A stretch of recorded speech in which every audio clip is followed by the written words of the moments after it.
नमस्कार, मी मंजुषा. मंजूस कोल्हापुरी किचनमध्ये तुमचं खूप खूप स्वागत. आज आपण पाहतोय अनारसाच्या पिठाची रेसिपी. अनारसा हा एक पारंपरिक पदार्थ आहे जो दिवाळीच्या फराळात आवर्जून बनवला जातो. खूपच कमी साहित्यात बनतो आणि तसा बनवायलाही खूपच सोपा आहे. पण याचे जे पीठ असते ते बनवायला थोडासा वेळ लागतो. पण एकदा का पीठ बनवले की ते पीठ बरेच दिवस टिकते. म्हणजे अगदी महिना 2 महिनेही हे पीठ तसेच मुरत ठेवून हव्या त्यावेळी अनारसे बनवून खाऊ शकतो. पीठ फ्रीजमध्ये ठेवून तर आणखी जास्त दिवस वापरू शकतो. फक्त पीठ परफेक्ट बनले नसेल तर मात्र अनारसे फसतात, म्हणजेच तळताना तेलात पसरतात आणि त्याचे तुकडे पडतात. त्यासाठी पीठ परफेक्ट बनणे खूप महत्त्वाचे आहे.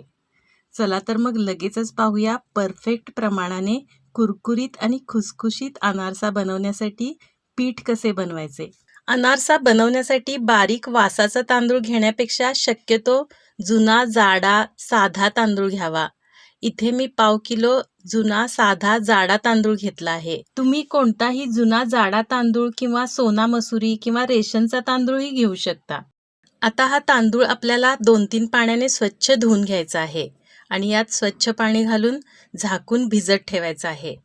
आज सकाळी जर तांदूळ भिजत घातला तर उद्या सकाळी यातले जुने पाणी काढून टाकून तांदूळ स्वच्छ पाण्याने धुवून यात पुन्हा नवीन पाणी घालून पुन्हा झाकून भिजत ठेवायचं आहे. असे एकूण 5 दिवस दररोज सकाळी पाणी बदलून तांदूळ धुवून पुन्हा नवीन पाणी घालून तांदूळ पुन्हा झाकून भिजत ठेवायचा आहे. कारण दररोज पाणी बदलले नाही तर तांदळाला खूप आंबूस असा वास येतो. आता 6व्या दिवशी सकाळी तांदळातले आधीचे सर्व पाणी काढून टाकून तांदूळ पुन्हा नवीन पाण्याने धुवून गाळणीत किंवा चाळणीत निथळत ठेवायचे आहेत आणि सर्व पाणी निथळल्यानंतर तांदूळ एका सुती कपड्यावर पसरून 1 तास सावलीतच सुकवायचे आहेत आणि अधूनमधून यावर हात फिरवायचा आहे, म्हणजे तांदूळ सर्व बाजूने एकसारखे सुकतील. तांदूळ आपल्याला पूर्णपणे कोरडे सुकवायचे नाही आहेत, तर त्यात थोडासा ओलसरपणा राहिला असला पाहिजे. आपल्याला हवे तसे तांदूळ आता झालेले आहेत. आता हे तांदूळ मिक्सरच्या भांड्यामध्ये घालून बारीक करून मैद्याच्या चाळणीने चाळून घ्यायचे आहेत. चाळून झाल्यावर चाळणीमध्ये राहिलेला हा तांदळाचा मोठा रवा पुन्हा मिक्सरमध्ये घालून पुन्हा बारीक करून चाळून घ्यायचा आहे.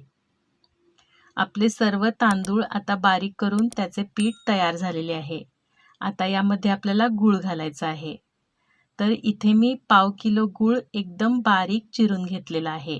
इथे मी हा आपला साधा रेग्युलर गूळ घेतलेला आहे.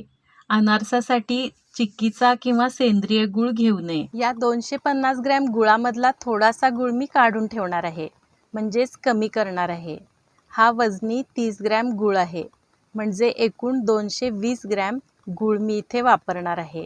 तुम्हाला जर कमी गोड आवडत असेल तर तुम्ही 200 ग्रॅम गूळही घेऊ शकता. आता हा गूळ या पिठामध्ये घालून मिक्स करून घ्यायचा आहे. थोड्याच वेळात तुमच्या लक्षात येईल की हे पीठ आणि गूळ एकमेकात लवकर मिक्स होत नाही, त्यामुळे याचा लवकर गोळाही बनवता येत नाही. यामध्ये वेळही खूप जातो, शिवाय कष्टही खूप लागतात. त्यासाठी सोपा उपाय म्हणजे यातले गूळ मिक्स केलेले हे थोडे पीठ मिक्सरमध्ये घालून थोडे फिरवून घ्यायचे आहे. मिक्सरच्या उष्णतेमुळे पीठ एकजीव होण्यास मदत होते. तुम्ही पाहू शकता मिक्सरमध्ये किती कमी वेळेत हे पीठ किती मऊ आणि एकजीव बनलेले आहे. अशा प्रकारे गूळ मिक्स केलेले हे सर्व पीठ मिक्सरमध्ये फिरवून मऊ करून एका परातीत काढून छान मळून घ्यायचे आहे. आपले हे पीठ ऑलमोस्ट बनवून तयार झालेले आहे, परंतु याची आपण लगेचच अनारसे बनवू शकत नाही, कारण हे पीठ थोडेसे मुरावे लागते. पीठ जितके जास्त दिवस मुरेल तितकी अनारसे खुसखुशीत आणि जाळीदार बनतात. आपण 2 ते 3 दिवसांनीही याची अनारसे बनवू शकतो, पण ती खुसखुशीत न बनता थोडीशी कटकटीत बनतात. त्यामुळे याचे असे गोळे बनवून कमीत कमी 8 दिवस हे पीठ असेच डब्यात घालून टोपण लावून मुरत ठेवायचे आहे आणि 8 दिवसानंतर यापासून अनारसे बनवायचे आहेत. या व्हिडिओत दाखवलेल्या प्रमाणामध्ये साधारणपणे 25 ते 28 अनारसा बनतात. अनारसा बनवण्याची संपूर्ण कृती असलेला व्हिडिओ मी लवकरच अपलोड करणार आहे. तोही तुम्ही लवकरच पाहू शकाल. तर खुसखुशीत आणि जाळीदार अनारसा बनवण्यासाठी माझ्या या पद्धतीने पीठ नक्की बनवा आणि रेसिपी आवडल्यास माझ्या चॅनलला सबस्क्राईब करून बेल आयकॉन प्रेस करायला विसरू नका.